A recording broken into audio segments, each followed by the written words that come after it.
around him. Seth is about as advanced a drafter as you will find in the entire world, and I'm never ceased. I'm always amazed when I watch him draft. Well, fantastic. We're in for a treat then. Yes, absolutely. So, I'm looking forward to this. Let's get ready to kick it off. Seth is going to be firing off with his pack one, pick one here pretty shortly. Now, we did just see Sam Black, who is 2 picks down. So Seth is going to be passing to Jacob Tilk, to Brian Braunduin, and then to Sam Black. So we'll be able to get to see some of these cards that eventually made their way over to him. And early on, we see the Eldest Reborn. We also see Raf Capuchin, Shivan Fire. Quite a few powerful cards in this pack. Yeah, this is a really powerful pack. So the Eldest Reborn, an exceptionally powerful uncommon, Shivan Fire, one of the best inexpensive removal spells, Raf Capuchin, a very powerful legend. It can win games by itself, and it makes your other cards more powerful. Immolating Inferno, a card that has such a tremendous upside, it's absurd. I'm going to be really interested to see how Seth chooses to navigate his way through this pack, because there are a lot of potential first picks here. So going into this, the Eldest Reborn, going with a black card that is a singular color, does that strike me as maybe a concession to the fact of he doesn't know what direction he wants to go yet? Yeah, he's leaving himself open there. He's taking a black card, which is a color that has fallen out of favor as of late, so he leaves himself in a spot where there's a pretty decent chance that that color could be open at a table where people might want to force something. This pack, it's got Quende. It's also got Cloud Reader Sphinx, a phenomenal common. Both of these, he did go with the singular color there. Quende Pride Ephemeref, it is a double strike that actually will give all of his first striking creatures double strike as well, and Cloud Reader Sphinx, a premier common in this format. Yeah, and Quende works very well in the black-white deck because that deck tends to have something to do with historic cards. It also gets first strikers. You have, both uncommon knights. You have other first strikers that can go with it as well. So, a good card there. Heading into pack 3, we've got a couple of options. I do see the Calico Skin Witch Yargle, of course, always a popular one. We've also got Deep Freeze, Stronghold Confessor. Yeah, now he's already passed one big legendary sorcery, so passing or taking cards like Deep Freeze, those cards do not match up well against those powerful cards, because even once you turn off a powerful legend, it's still a legend on the battlefield for them to cast those spells. So that's one thing that's going to make that card a little weaker. Yargle's going to be the pick here from Seth. Yeah, so now he has 2 legends to go with the Eldest Reborn. This means that he's setting himself up pretty nicely to draft cards that might make those cards more powerful. Otherwise, we do see an Academy Drake in this pack. In the black spells, there's Elflame Druid. There's also Dark Bargain. Yeah, and Two-Headed Giant here in this pack. Probably the most powerful card. Not on color at all for him, but could be a pick. And actually, we see Seth's first green card of the draft so far, and it's going to be a mana producer. It's the Elflame Druid, which is the 0/2 that taps for mana, can also tap for the kicker spells. This seems a little bit out of where we were. Yeah, it seems to come out of nowhere, but Seth always knows what he's doing. I'm not going to question it. I think that I'm very excited to see what direction he's taking us.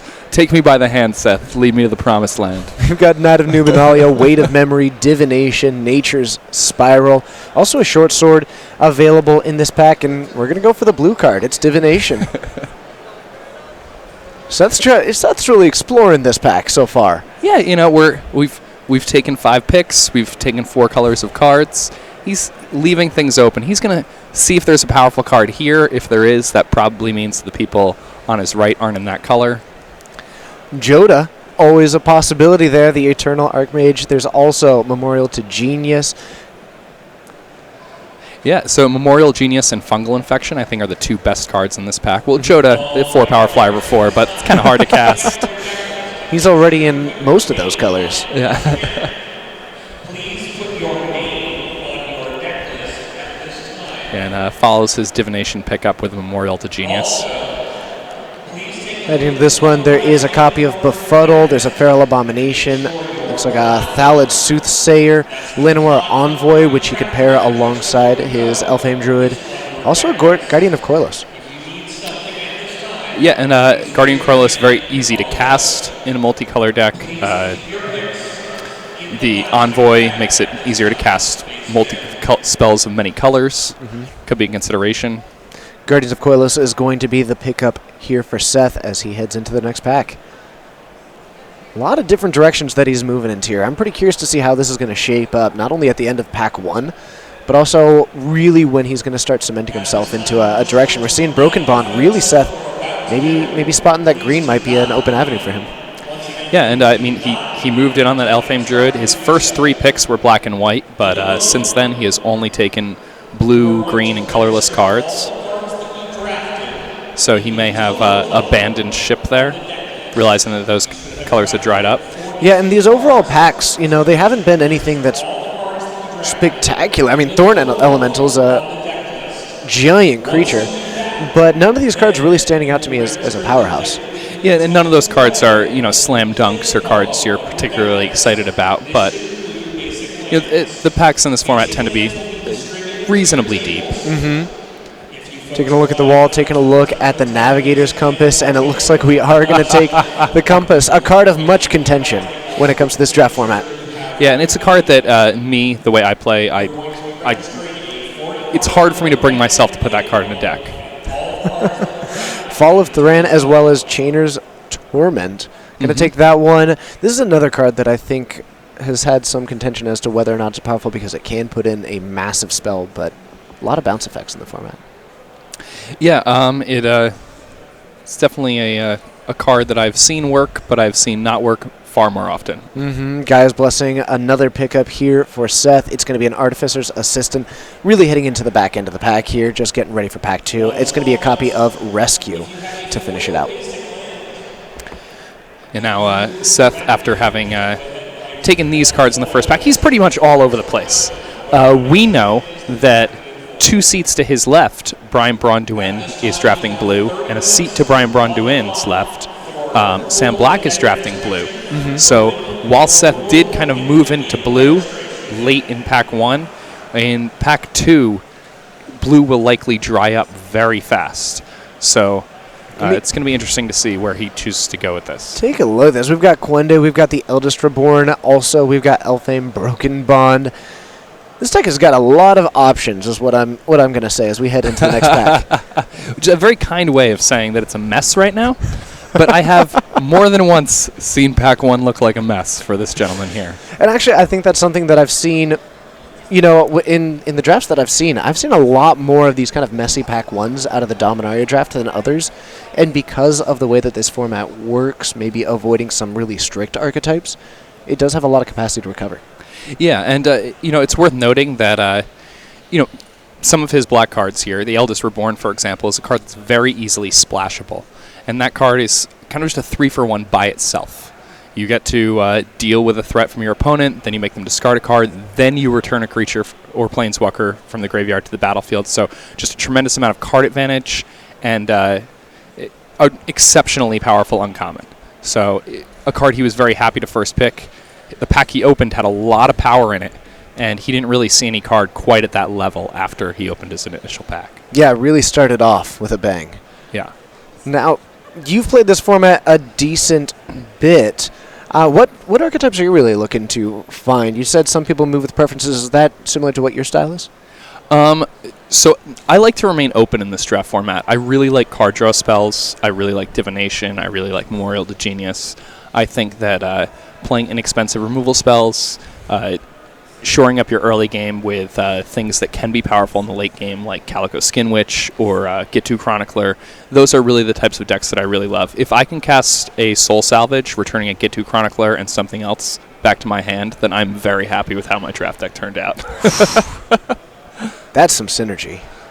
Yeah, it's the ultimate end game. It's always a shame when you get those combinations, but you just never get past an Eviscerate, though. So your opponent plays a Cloud Reader Sphinx, and you can't deal with it anyway. And actually, that is a decent point. Tell me a little bit about the removal of this format, because it is a little bit different than what we've seen in the last several sets. Yeah, so the removal in this format is actually quite good. And that's the thing. The bombs in this format are good, but all of the bombs in the format, except for Multani, are cards that you can deal with at the common or uncommon level with some amount of reliability. Sure. So we're going to be taking a look into Pack 2 here. I think probably one of the most resilient cards that I've seen is like Daragaz, just because even if you remove it, anything other than Exile, it's 3-turn delay though, which is quite a few. Yeah. But this format a little bit on the slower side, all things considered. So even when looking at the cards to pick, that is something that they'll be keeping in mind. Absolutely. And I think Seth, considering how his draft has started out, not only is he all over the place in terms of color, but the general power level of his cards is also quite low. So he just has not really seen many good cards in general. The fact that he has the Memorial Genius and the Divination will help him, find more cards, but he needs the cards that he's finding to be powerful. So he really kind of like hoping to open and get past good cards regardless of color to find out where he needs to be in a draft like this. And like you mentioned, he's going to be able to rely on that blue a lot less heading into this pack, too. We saw him move into it a little bit, but you mentioned, 2 seats down is going to be a blue drafter in Brian Brown-Duin. Another seat to the left, we're going to have Sam Black, who also was in a blue deck, which means that as we head into this, the players are passing to the right. These are going to be the cards that go directly to Seth Manfield, and he's going to be missing a lot of those blue cards that he was starting to move in on. There's that Karn's Temporal Sundering. We found out where that was going to end up in the last draft. That found its way into Sam Black's pool. Yeah, that's a card that can be very, very powerful. So Vicious Offering and Blessed Light, both cards open this. We're talking about the really efficient removal. This is 2 of them right here. Yeah, 2 great cards here. Blessed Light Exiles, which is really nice, but it is more expensive. Vicious Offering, a more versatile, inexpensive card. He already has the Eldest Reborn. It's his best card, so I imagine he's going to want to take Vicious Offering, but he may value Blessed Light higher. Yeah, and actually, it is 2 mana, but there's that sacrifice kicker, which means that you don't need to go up in the mana cost. It just means that if you're trying to eliminate one of these larger creatures, you need to have some extras of your own, maybe some of those utility creatures that are able to come down to the battlefield. Yes. So Deep Freeze, we do see Rona Llanowar Elves in option here. We saw him moving into green a little bit. Also a Shivan Fire and a Serra Angel. This looks like a pretty good pack. Wow, yeah, this is a very powerful pack. And, Serra Angel, I think, is the most powerful card in this pack. But, the options are kind of wide open. I don't think he's going to take Shivan Fire simply because it's the only color he hasn't taken a card of yet. But he could move back into a black-white type of deck here. I'm telling you, he should have taken that Joda. Then it would have been a great justification for the Shivan Fire. Yeah. So the Serra Angel is going to be the pick. The flying 4/4 Flying Vigilance. This card's iconic. This card's been around for a long, long time. And into this one, we do have options of another Blessed Light in this pack, making it all the way down to the 3rd seat. Yeah, and again, an exceptionally versatile removal spell. Deals with enchantments, deals with creatures. It's an instant. A card that Seth will be very happy to be playing in his deck. Yep, and that's going to be the take. We're going to pass the rest of this down the line. Getting ready for yet another pick. I mean, the deck's starting to take shape a little bit. We saw it become a little bit scattered in that Pack 1, but even in the first 3 picks of Pack 2, there's a game plan starting to form. Yeah, and unfortunately for Seth, he kind of moved out of these colors in Pack 1, and he didn't get many picks that he could really play. I imagine he really only had the Guardians, the Quende, the Eldest Reborn, and a few other fringe playable cards. So he might have to splash a 3rd color here. So even Sentry the pick there. Other notable cards, there was a Grow from the Ashes in that pack, and we saw him earlier moving into green a little bit. That's a card that hugely enables some of those splashes. Yes, that's a card that, if you're a green-based multicolor deck, that's exactly what you want. Even Sentry, though, just a 3-power flyer for 4 is awesome in this format. So Thallid Omnivore, Gideon's Reproach. The removal is making it all the way down to Seth. Yeah, it looks like Seth has really kind of found where he was supposed to be, at least for this pack. Mm-hmm. And Thallid Omnivore, a card I've been really impressed with, but 2-mana removal spells. They're good. 2-mana removal is always good. That Thallid Omnivore also phenomenal card, but also more at home in a strategy that's in that green, using some of those saplings that can actually take advantage of the full breadth of that activated ability. Yeah, I mean, it's good in every deck, but you're right, it is definitely at its best in those green-black decks. Pegasus Courser in Adamant Will, also in Opt, but we have seen him move a little bit out of that blue realm, so it's going to be the Pegasus Courser. Yeah, and Pegasus Courser, again, a great card. We know he already has a Yargle also. Pegasus Courser, quite good with Yargle. So you dome people for lots of damage. It also combos quite nicely with the Quende that he has. So it's a card that pretty good here. Dark Bargain, we've got Dub, we've got Demonic Vigor. Oh, I think he's bargaining. Absolutely. He'll buy that at a medium price. Yeah. I mean, it's 4 mana, it gets a little bit of fixing. Also, it's probably just the card that best fits into his strategy, especially you're talking, if he's got a little bit lower card quality, this could be part of that game plan to really develop towards it.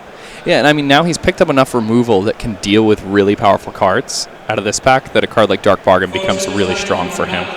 And I think it also might have just been the best card in the pack or the second best card in the pack. So Adamant Will and a Feral Abomination. Now, I've heard some players say that every white deck should have at least one Adamant Will. Do you subscribe to that philosophy at all? The first one's fine. I don't think you should have at least one. I mean, it's fine. Only one, I believe, was exactly what they told me. Yeah. More than one can be questionable. But I guess if you have a bunch of first strikers, it's reasonable. Board the Weatherlight, the Trapper. We've also got Gift of Growth. Probably going for that Dominant Trapper. Oh, absolutely. Yeah. A playable card that's much better on offense than it is on defense, but still trades on defense. He has a lot of historic cards, which combo nicely with that Trapper. The high power cards and the double strike cards that he has will also gain a lot from him being able to get blockers out of the way. And Divest is actually the take here for Seth. Target player reveals their hand, and you get to take an artifact or a creature. Is this a card that often makes the main deck, in your opinion? I do not like main decking cards like Divest in Limited. I think a lot of the time games come down to both players having nothing left in hand. Tragic Poet. And when both players have nothing left in hand and you draw a card like Divest, it feels really, really bad, and that's something that comes up pretty often in Limited. And now he gets to pick between Cabal Evangel, a Sorcerer's Wand, and a Divest. Strong choices, but at least they're on color. Yeah. Cabal Evangel's going to make his deck. So maybe it's a sign that he's in the right color, though. How can he be in black-white and pass Primeval's Glorious Rebirth? Yeah, I mean, he gets the legendary sorcery, the second to last pick. It's on color, but yeah, that card's not very exciting. No, I mean, he can get back the Yargle with it. He could get back the Quende. That's a play that you can make. That is a play you can make. Final parting, the last card here for Seth. 5 mana, sort of it is a tutor. You grab 2 cards. One goes to the hand, one goes to the graveyard. Maybe a couple of ways to capitalize on that, though I don't think that Seth has got a whole lot of them as of yet. Yeah, I mean, if he had taken that legendary sorcery, he could have searched for it and then put one of his legends in his graveyard. But, yeah, I don't think that's really where you want to be. So we're coming towards the end of Pack 2, and really just from a gut perspective, I'm going to defer to your knowledge on this one. This really feels like it's taken a step in the right direction at the end of this pack. Yeah, so Seth was kind of figuring out where he belonged in the first pack, and then the second pack came around, and it became very clear to him that the black-white deck was really the seat that he needed to be in, especially in that pack. So in pack 3, those colors might not be as open as they were. Remember, he's getting past cards from a different direction here. But I think in order to salvage his draft, in order to end up with a playable deck, he really needed to do what he did that draft. And it worked out well for him because he had already taken powerful cards like Quende, and then he started to get past things like Blessed Light and Sarah Angel, and it really just put him in a much better position. Yeah, in his first 4 picks of that pack, we saw Blessed Light, Vicious Offering, Sarah Angel. That's a phenomenal way to really kick things off. And now the big question is, if there is anybody in that kind of black-white deck to his right, what are the chances that they may have actually moved off those colors, because there wasn't really a whole lot of other phenomenal cards in those colors getting passed? Yeah, and a lot of the good black cards that he passed that pack were really cards that are for other decks. Cards that are good in decks like black-green, cards that are good in decks like black-blue. And while those cards are good in all decks, I think the decks they're best in are not the strategy he's playing. So I think he did a good job of finding his lane. It looks like he's going to need to get a little bit lucky to have enough good playables after pack 3, but I think he can get there. He's Seth Manfield. So tell me a little bit about what you mean about a card that is good in one version of that color of deck as opposed to another. Do you have an example about a card that fits well into the black-blue deck, but maybe not as well into the black-white deck? Sure. So, just on the surface, a card that has blue in its casting cost, like Sure. Rona, was a card that he passed there. Another thing, Thallid Omnivore. That's a card that's good in all decks, but his deck does not have many inexpensive creatures at all. And Thallid Omnivore is good alongside other creatures that cost less mana than it, and even better in a green-black deck that's producing Saprolings. So that's a really powerful card that he passed that goes into decks that do not look like his. So that's kind of what I mean by that. Is that it's a card that could be played by anybody, but is at its absolute best in a particular deck that is not his. Right, and that could also mean that now that we're passing to the left again, they'll continue to take those cards that are for their deck, even if it is in at least half of a similar color combination, but because of the fabric of how these decks are going to be playing out, he may not be cut out of the color or his own strategy entirely because of that. Yeah, and he also just got some powerful cards that can win the game by themselves in that pack, and that's something that's really important in any limited format. Serra Angel is one of the best uncommons in this set, and the fact that he was able to get that, did he get that second or third pick? That was second, yeah. Yeah, and then it was followed by the Blessed Light and Gideon's Reproach. Yeah, and then the Gideon's Reproach. So he really kind of found himself in a spot where he had a lot of powerful cards all at once, kind of a windfall, and he has that Eldest Reborn already. He needs to fill out his early part of the curve. He needs just good on color cards, but this isn't a draft format where you really need to worry about your curve as much as a lot of other recent draft formats. It's something beautiful about the fact that this year we're celebrating the 25 years of Magic, and in this Dominaria set, we get to see that a card like Serra Angel that has been around since the very beginning is still one of those really good cards that you want in your deck. Kind of a testament to that 25 years of Magic. Yeah, it's an awesome card. It's really iconic. I remember, attacking with them on the blacktop outside of my elementary school. It's the memories that you get from some of these cards in this set are really exciting. Thorn Elemental, I'm guessing those cards would now be described as moderately played. Yeah, absolutely. the gravel in them. Whatnot. We were playing with dual lands on the street. That's just old school altering. You knew which card was yours. It had that scuff mark across all of it. So we see cast down. We've got Joyra. We have got a Spore Ground Thallid. That cast down looks like a pretty good card in this one. Yeah, I'd be very happy to take a 2-mana instant that's point and click.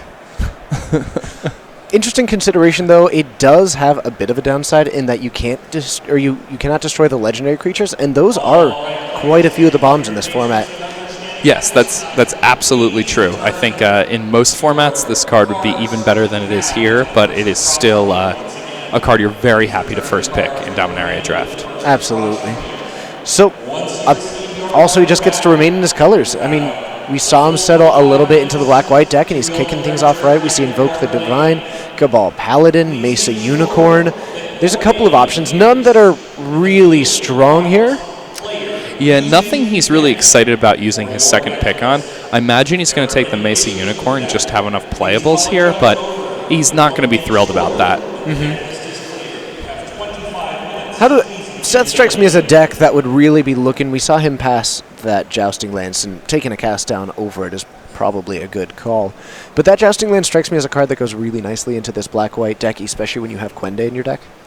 Yeah, so the problem with Jousting Lance for his current deck is that he just doesn't have enough inexpensive creatures.